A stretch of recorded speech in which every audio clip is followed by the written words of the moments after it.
Hello everyone and welcome back to the Vintage Sewing Machine Garage channel. If you are not a member, feel free to subscribe, and you can even click the little bell sound and it will notify you when a new video has been posted. I wanted to show you today a video of how to thread a Necchi Supernova. Now, if you can get manuals online, I always recommend that people get manuals no matter what their level of experience is, because unless you know a machine really well, that manual is just a wonderful reference. And you really want to be able to understand your machine and not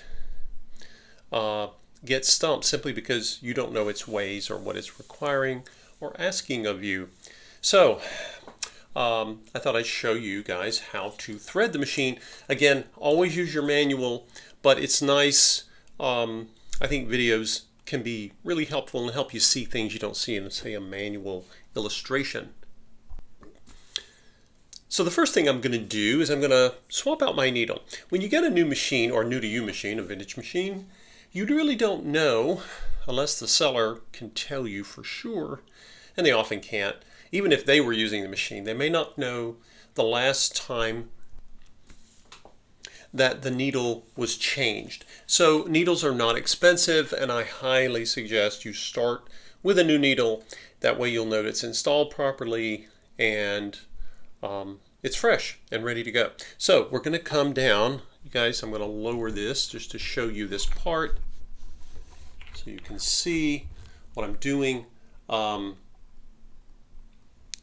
So the current needle is sitting right here. Now, I know this from past experience, but if you don't, like many machines from this period, the needle threads from the left towards the right. So the thread will be going through the eye of the needle toward your right. This is very common in this period. In fact, it's really not until, I think late 50s with the Slantomatic Singer introduced front to back threading, and it doesn't really become common until really in the 1970s. And even new machines today, of course, they thread from front to back. There are different reasons for this, but in any case, this machine does not. So if you try to do that and you try to put your needle in with the needle, eye of the needle facing toward the back, you will have problems because the machine will not be happy with you. It will be waiting. So I'm going to install, this is an Organ brand needle, but you can use other brands, obviously. But these are 15 by 1. I'll show the package to you guys. 15 by 1, otherwise known as HA times 1, otherwise known as 130-705H. This is what Organ uses for home sewing needles. These are commonly found today. This is what new, sewing machines, not counting things like sergers, but sewing machines use the same needle specification. So I'm going to be using this is a sharp universal tip needle. So it's not a jeans needle. It is not a leather tip. Okay, so within the home sewing machine needle specification, you will have different sizes and different tip styles, but this is the most common. This is one of Organ's titanium coated needles. That's why you see that color there, but you don't have to have that. What you need to have is 15 by 1 home sewing needles. They're the easiest to find. You can get them online. The Organ I get online, but you can get home sewing needles in just about any fabric or sewing store. So, as I've shown you guys in other videos in the past, turn your needle around, look for the flat side. Remember, the needle is, if you were to look at it really up close, shaped like the letter D. You want everything is round except that one side. The flat side is what you want facing directly to the right, so that your needle will thread properly. So let's set this down for a moment. Let's take the old one out. Just turn back and it turns fine. When you're doing this, you don't have to, and you really don't want to undo your thumb screw for your needle. That's not what you're after. You just want to loosen it enough to get the needle out, and there it comes. And it looks like it wasn't even totally in the right direction. This happens. You can't blame the old sewer, who knows. But anyway, there it is. I have no idea whether it's still sharp. But I don't like to guess, and it's not necessary. It really is not. Needles, again, are easy to find. They're not expensive. Keep your needles sharp, guys. Your machine and you will be much happier. Okay, so we've got that there. I'm going to take the new needle, again, flat side, facing toward the right. Now, this thing can twirl on you when you're installing it. If that happens, we have ways to check. So I'm going to find, I'm doing this by feel. Here is, and this clamp has a space for 2 needles, by the way, because it was designed, excuse me, not 2 needles. Back in the day, they used a single needle with 2, it branched out into 2 for double stowing, but that's not what we're doing. So we're going to put this, we got our flat side. Using the light is a nice way to tell which way the flat is going, and then you're going to insert it. Remember, insert all the way till it stops. And when it stops, hold it. Don't let go of it, because if you do, your needle could change position, and that can create a whole world of unpleasantness for you that you don't need. Now, you might be thinking, well, how do I know? I couldn't see. This is what you do. Come over here with your finger and feel for the ridge. The opposite side of the flat side of a needle has this groove in the needle. It's the only side of the needle that does. If you do it here, it's smooth. Smooth, smooth, but there's a groove here, and you'll feel it with your skin. That is kind of your sort of backstop plan to figure out, oh, okay, it really is,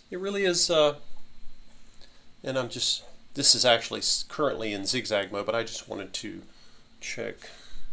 Okay, so the needle is in. Now it is time to show the threading, which is the whole purpose of this video in the first place. Okay, I've got some bright pink thread. Hopefully this will show up for you guys in the video. Not always easy to see all colors, and so I'm going to put it on this spool pin, the one closest to the tension assembly. I'm going to come over, and I'm going to turn this, guys. I need to turn this so you can see some of these areas a little bit better. What you'll see is that the thread guide, still looking for my, what I do with my pointer here, but you're going to be looking, this thread guide has 1, 2, 3 holes in it, right? It's like, why is that? Necchi has all sorts of different setups for different types of sewing, but for most of the sewing you will ever do on this machine, this is the one you follow. Think of the top 3 holes here as sort of a, if you see the, let's zoom in here. Now you can see a little bit better. You'll see, again, there's a hole, and a hole, right? You see the light shining through them. So what we're going to do is we're going to come from the right toward the left, and we're going to take, and that very top hole, we're going to come toward the left.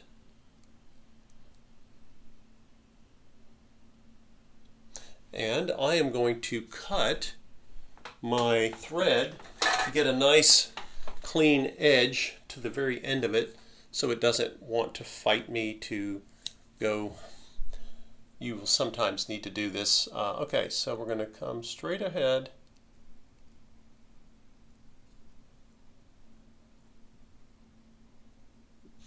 And you'll see I've gotten it through here, right? So come here, but we're not ready to come down to the tension assembly yet. We're going to come back, and we're going to do double back and go back toward the right on the bottom hole of the thread guide, not the middle, the bottom one. Now let me zoom in even better. I really want you to see what I have here. So I'm looking through there to make sure this is going to show up for you. So we've come up through the top, come back around through the bottom hole. We're skipping the middle hole in this thread guide that has 3. We're going to skip the middle hole. Now we are ready to come back down. Let's go back down here. We're coming down on our first downward trajectory for the thread, and we're going to come and we're going to place it in again, the tension assembly is going to have a place for 2 threads, but we're just going to do 1, and we're going to come right here, and we're going to come up, and as we do, you can see what I'm doing here. By the way, make sure that your presser foot is lifted up, okay? You don't want it down, because that's going to screw up your tension when you're threading. Okay, so now I've got my thread, I've come up here, and I'm going to come behind my check spring. Whoops. First you don't succeed, try again. Patience is definitely a virtue when you're learning, or when you're teaching in this case. Now, I'm wanting to catch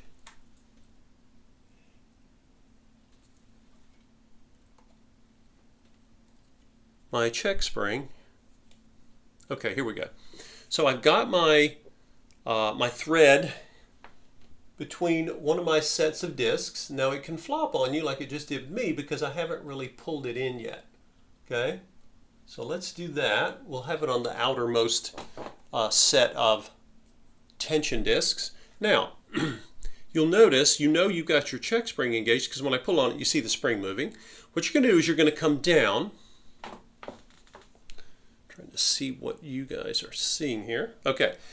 Now there's a hole right here, but you're not going to come through that. Miss that altogether. Come underneath the thread guide hook. They call this a hook. And then you're going to, there's a little slot here, and it'll help you pull it straight up in the top hole. So let's come back up. I have to change this angle for you guys because there are different things you need to see at different levels of this whole process. So now you'll notice it's coming up through the top. There's an opening in this little hook. And what are we doing now? Make sure you have your take-up arm in the upright position. We're going to come, and again, this goes from right to left, not the other way around. Your machine may not have a computer brain, but it's smart. It knows if you've not threaded things right, and it will let you know when it doesn't sew properly. Okay, now let's come back down. We're going to use that same little slit right here to get back into oops. Let's try this another way. There we go. So now I have two threads going in the top of this thread guide hook. Now I'm going to come down. And what am I looking for now? Let's open up the door. I don't know if you guys can see this, but there's a little metal rod extension. It's right here. It's only about maybe a ½ an inch wide. And that is, you don't see it when your door, the little side door is closed, but it's going to rest against that, right? And then you're going to come over, and if it's easier for you to see when you first do this, you can open the door. You shouldn't have to normally, but notice I just got, and there's two of these. The front one is the one it's easiest to choose. There's your next thread guide. That's the last thread guide. Oh, I just mentioned about the little piece on the door here. Let's shut the door and see what that does. Okay, so now the thread has gone into this little crevice. It's pushing against, I believe, that little, well, maybe not. In any case, I'm going to open the door because I want you to see the thread guide. I want you to see how tension is being formed on this machine, because tension is everything. Without the right thread tension, you are not going to have successful sewing. I don't care what machine it is. So, as I mentioned earlier when I was talking about the needle, where's the end of my thread here? There we go. Okay, now I'm going to come from the left toward the right. I have sunlight. I hopefully can see. This is, again, size 14. Just a regular universal home sewing needle, brand new. When I have a machine that makes stitches that I consider to be just incredible, beyond great, then I often will use a size 14 needle, because some of the people who get these machines from me, they really are getting them because they love the stitch. If you are needing to sew heavier material, heavy duty stuff, then I would recommend a jeans tip needle, still the 15x1 home variety, but it's a jeans needle. Or if you're doing some light garment leather, you can use a leather tip needle. Not sure if watching me thread this needle is like watching paint dry or watching grass grow, but maybe a little Zen time is good for everyone these days. Okay, so try this once more, and if it doesn't go, then I may just, I'm going to trim my thread again with the scissors. Bear with me.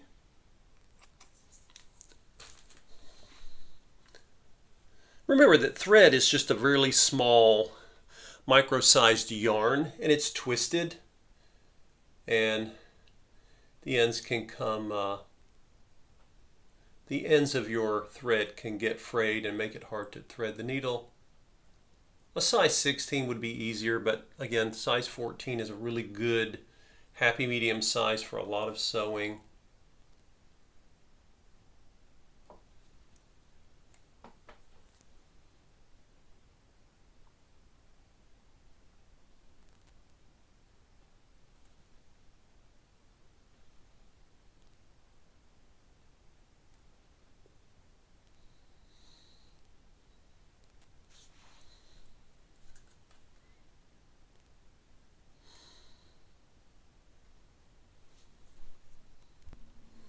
Okay guys, I was able to get this threaded.